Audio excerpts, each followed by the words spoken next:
Albeit Einstein says, the only source of knowledge is experiences. Hello, welcome to another episode of Kwentuhan series. In this series, we bring in experts from tech industry and listen to their insightful experiences. Today, with us we have our very own senior technology manager, cum solution architect of Spiralogics, Mr. Arun Thapa. Arun, welcome to this episode. Thank you, Vidya. Thank you for having me. How are you, Arun? Ekdam ठीक.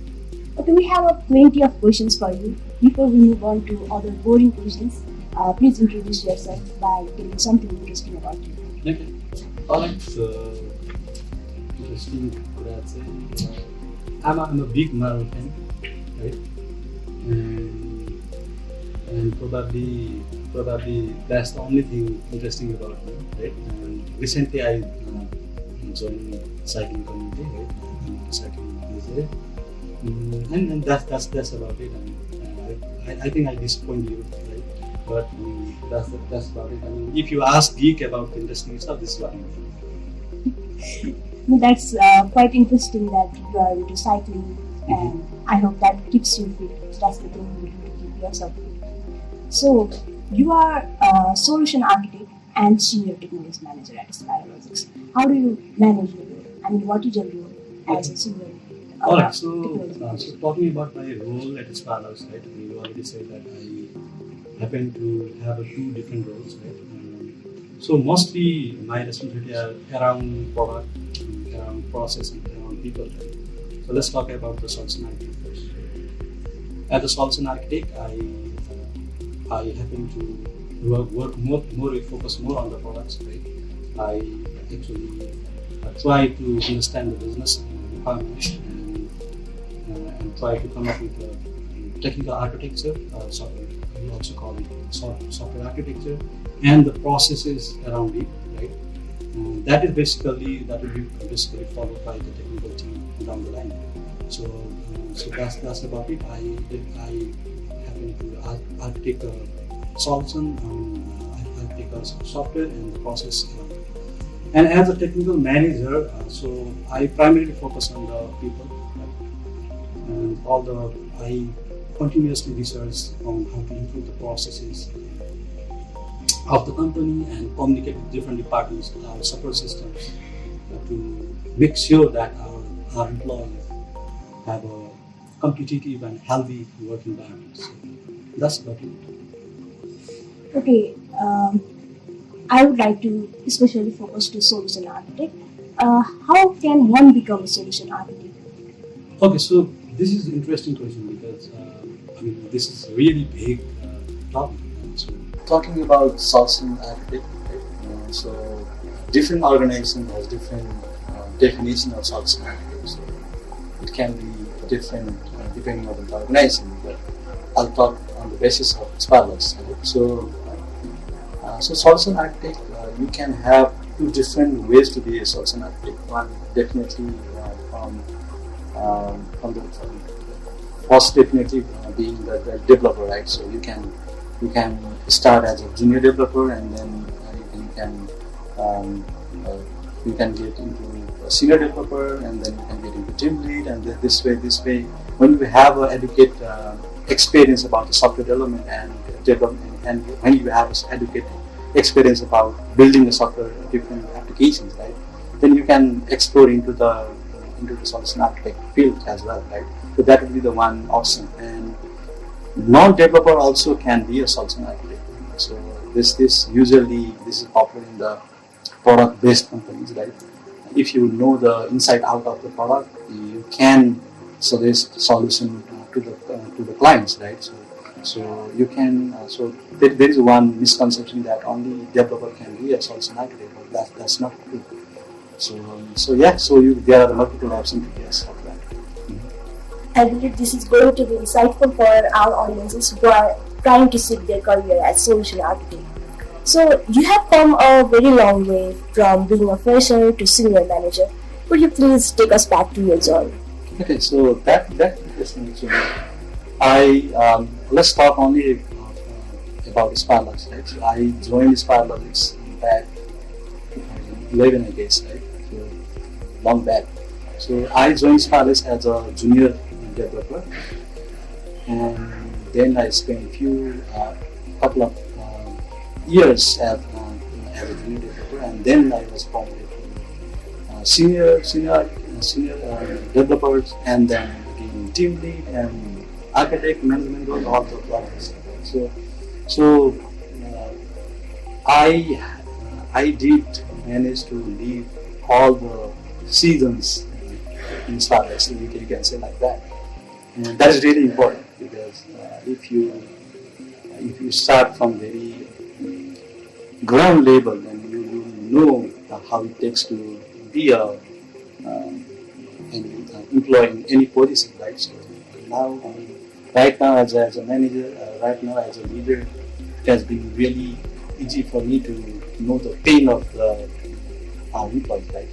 So that's it, and also I like to stress that you have to give yourself time and to nature, right? You cannot simply jump from one season to another season, right? So you should be on summer.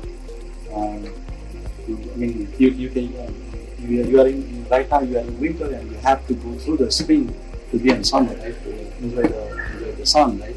So that's what I believe, and I really suggest young kids or young developers or young IT people, guys, to have patience and go through each and every phase of their life. Okay, based on these valuable experiences you have had throughout the journey in Spiralogics, I believe that it gives ownership towards what you do, towards your job. So if you would need to change anything about your journey, like you said, what would you like to change?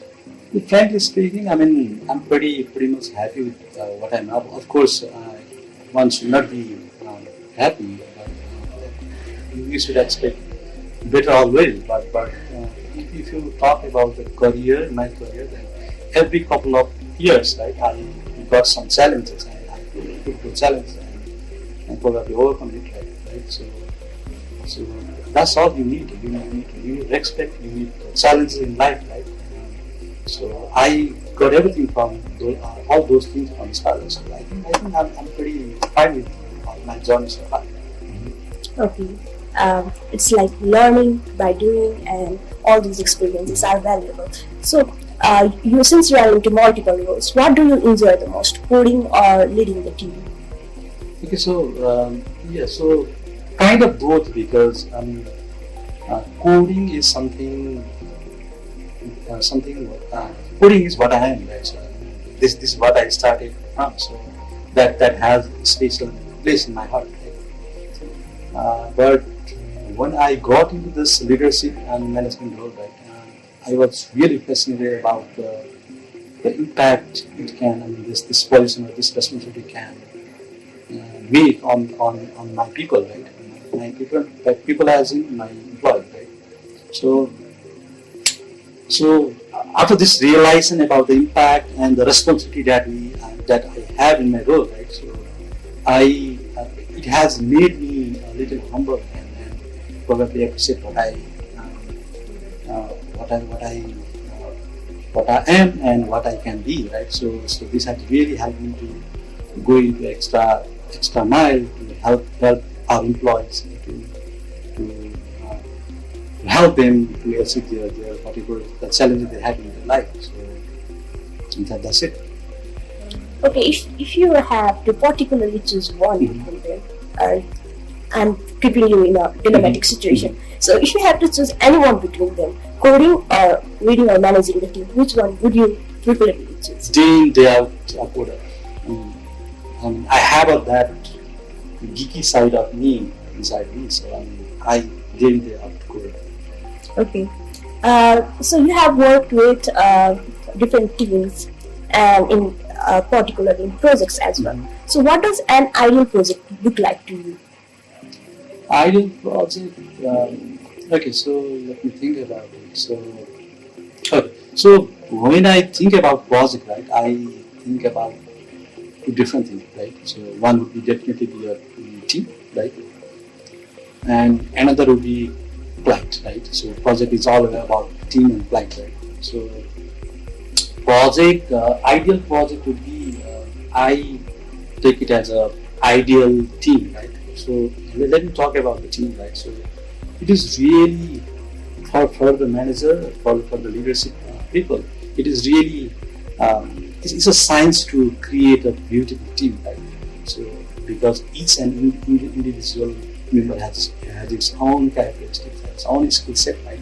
This is really important to create a group of people who can contribute to a single goal, right?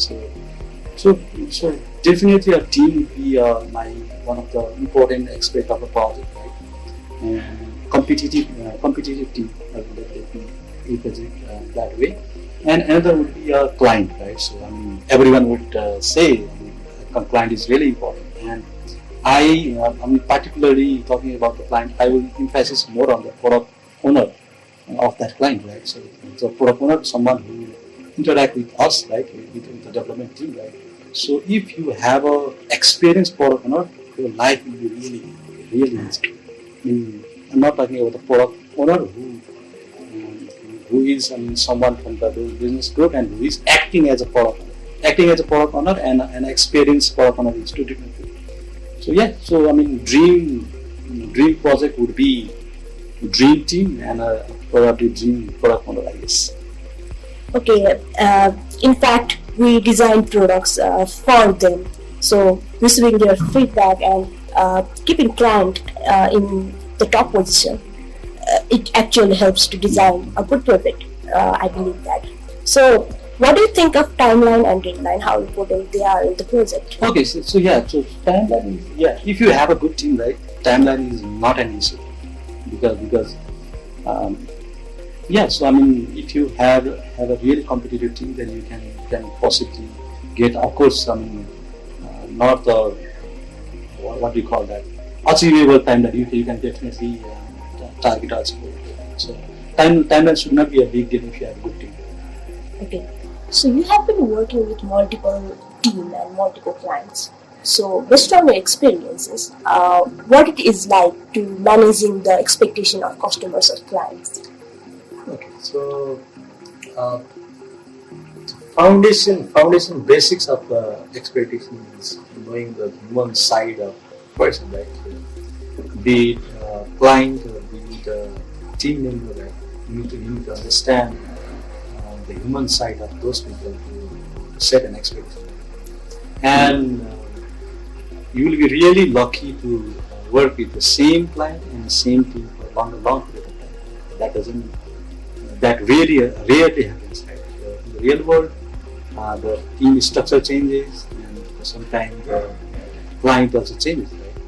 So there are a lot of things, lot of attributes that would affect the setting the expectation, right? So let's focus only on the estimation, right? So your team, Scrum team or this development team should provide a good enough estimation to the project management team or the leadership of people, so that they can convey those expectations to the client. So that is really one of the really important things. And to do that, right, I see that the leadership, the people experienced in the team, right, the people who are more experienced in the team has a bigger role to play, right? So because so the art of estimation comes only after the experience, right? So being a leader or being a project manager or being a solutions senior developer should really this would help the junior developers to estimate properly, right? So if they provide the estimation, then the client or the manager can provide the same estimation to the clients, and the expectation can be met. So bottom line is, you need to really understand your team to make the proper expectation or set the expectation to the client. That's what. So can it be said that expectations serve as both challenges and opportunities for a project to develop? Definitely. Okay. So I think we are into more serious stuffs right now. So let's talk about something interesting. You have a long journey in tech film. So, till now, in your professional life, what is the biggest mistake that you think you have made and that keeps a smile on your face? Okay. So there are plenty of, frankly, there are plenty of mistakes. Like, so I'd definitely like to point out a couple of them. Right. So one might be I wanted to do it all by myself. So that was one of the mistakes I did in my initial early phases of my leadership role. So probably it was 6 or 7 years back. I was recently promoted as a team lead, and what I did wrong was, if you are manager role, or if you are in a leadership role, you know that you can do that same task in a couple of minutes. But if you delegate those tasks to the junior, then it will take probably you will spend hours and hours to explain them, right? So I did not opt to do that, and this eventually led to the one of my team members had really their confidence was really low, and they ultimately came to me and talked to me about this thing. Now, from this point of view, from the experience from all the experience I gained so far, I really think that the task delegation is really important for your team member as well, and for yourself as well, right? So for your team member, it will really help them. So if you delegate some tasks, then they feel like they are challenged, and they'll get motivated, right? So it's really important to not to do everything by yourself. So that's the one mistake. Okay, and second one would be the one that I made as a solution architect, right? So there was another mistake would be not to go with hype, right? So there was one of the let me not mention that technology, right? It will be controversial for now. So it is a debatable thing, but we researched on one of the technology for a couple of weeks. We created a POC, proof of concept, and we presented to CTO, CEO, and it was approved, and we happened to get that project as well. We started the project, and then we realized that that particular technology was really poor documentation, right, and no support, right. It made our development team's life really hard. Though we had a great team, and we managed to complete that project, right, but once it was live for probably 6-7 months, and then another news broke in. So they decided not to continue with that technology. That is a serious issue, right? Because you started, you at least expect time spent on your project to be at least a couple of years, right? So we are in a enterprise scene where we expect our application to live for at least 5-6 years, or maybe a decade, right? So it was really bad decision for ourselves, which doesn't mean that we should not go with the new technology. But if you are working on enterprise application, and if you expect the time span to be a little longer, then you definitely need to choose a stable technology. So that's it. So of course, experiences are something that you learn from, and of course, so are the mistakes. So let's not call them mistakes. Let's call them something that helped you grow up. Okay, so every day new technologies are being developed. How do you keep yourself updated with those technologies in this busy schedule? Okay, so this is very interesting question, right? Many people ask about this, right? Since I play a multiple role, I need to get updated on multiple things, right?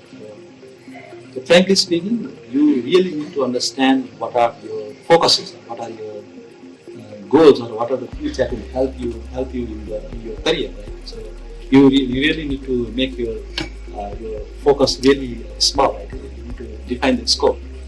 If you have a scope, define your scope, then it will be really easy to pick up what you need to learn, right?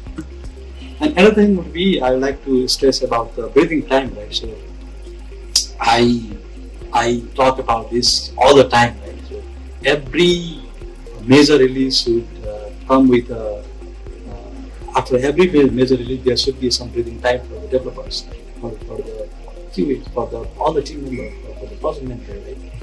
And this is because they will sit back, they can retrospect their themselves, their performance, and then probably they can improve a few things.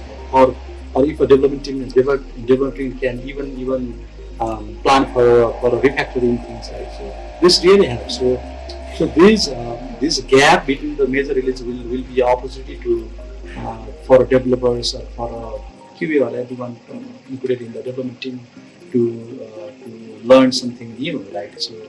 So that's it.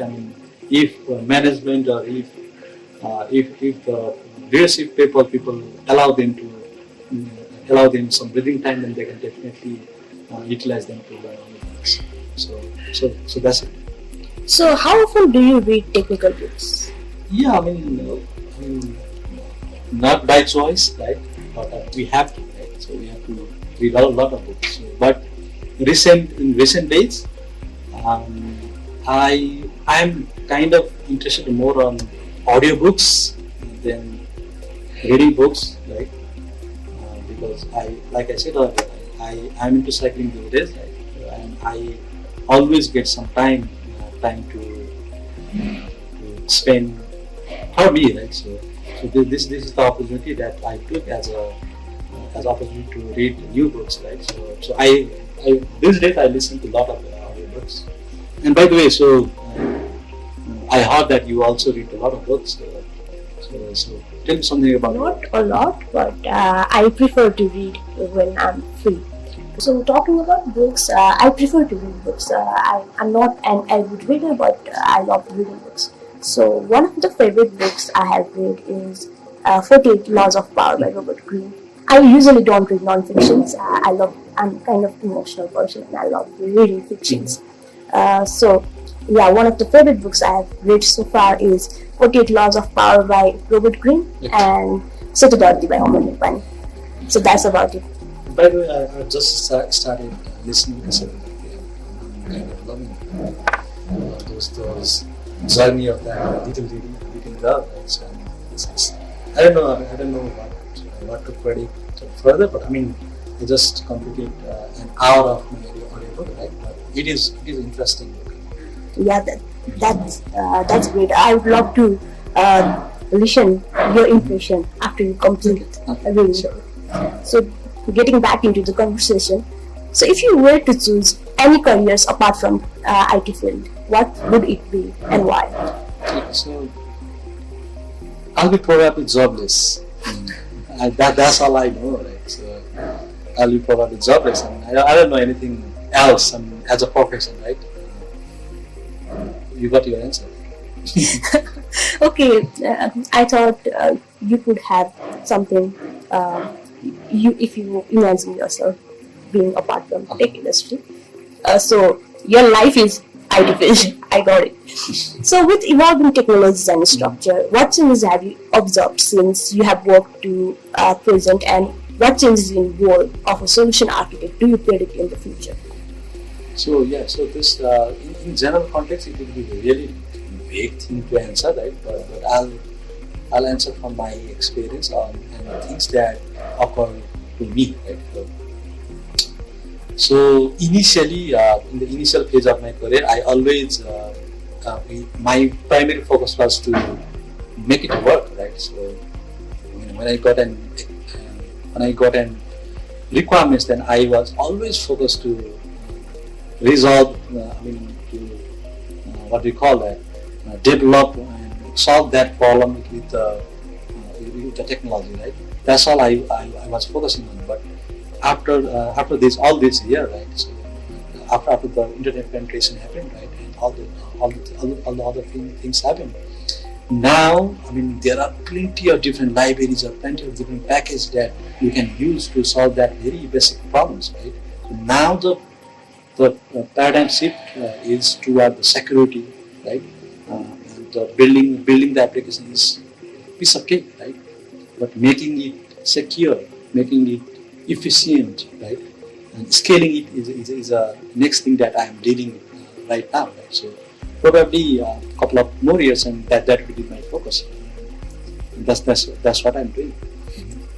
So okay, you are in Spiralogics for around a decade, and what do you consider your biggest achievement or contribution during your career at Spiralogics? Yes, so, I mean, there are a lot of contribution that I did on the projects and all, right. So, not considering those as a what you call significant contribution. I like to stress on the company culture, right? So, of course, with the guidance of our senior manager, CTO, CEO, right? They have one vision, they have one value, right? So that what we took into us, into our DNA, and we are working on that. Of course, there are a lot of failures down the line, but my achievement is even after discontinuing with Spiralogics, right? If some employee remember Spiralogics or remember myself as someone who contributed to their professional career, or who positively impacted their career, that would be my achievement, right? And luckily I have few people that are still in my contact, and they always appreciate us. So of course there are a few failures as well, right? But that's it. The positive impact that we could made on the life of the team members that we work together would be my biggest achievement. So okay, you have been a great mentor, and as per my personal experience with you, what I have known is you are a very inspiring person. So that's your achievement, because in the future I will remember you as a source of inspiration as well. Thank you. So okay, so there might be many youngsters who are confused about what to do in their career. So they tend to consult with their guardians or seniors and close friends, and they give different kind of suggestions about what should they do in their life. So based on your experience, what is your suggestion to such young pass outs to get an easy pass into tech industry? Yeah. So this is the very common question. I always answer this question, right? So it will be pretty easy for me to answer this. But, there are a couple of things I would like to mention. Like I said earlier, right? You have to go through spring to enjoy the summer, right? So I really even mostly in the early phases, people happen to in their early career, people happen to jump into different responsibilities too early, right? So even before they are ready for that job, right? So I just want to say them that have patience and learn whatever you need to learn and whatever you have to learn, and then slow down and retrospect yourself and your career, and basically have a patience, right? Patience on career. Career is too long. You cannot say 1 year as a career, 15-20 years is a career, right? So that would be the one thing. And another thing is, so especially on the developers, so inspiring developers, right? So they happen to fall in love with one technology, right? One programming language, right? So that is really scary. Like I said earlier in my example, right? So the technology is temporary, right? It's volatile. So you need to be a good programmer, or you need to have a solid foundation rather than becoming, for example, Python developer, be a developer, right? So that will take you a long way. And another suggestion would be, right, if you want to come into this software industry, right, programming is not the only option, right? There are a lot of other career options that are probably more important than the programmer itself, right? You can choose it as a career path, as a QA, as a project management, as a business analyst. There are plenty of some. Explore those as well. And at last, I insist them to have fun, right? So it's all about, you have to do this all your life, right? So you need to figure it out if you really love it or not, right? If you enjoy, then you will definitely enjoy throughout your life. So that's it. Love what you are doing. And if you don't love, probably you should consider that in the career. That's it. So thank you so much, Arun Thapa, for accepting our invitation for this episode. And by this, we have come to an end of this episode. So we will come with more episodes soon. Stay tuned.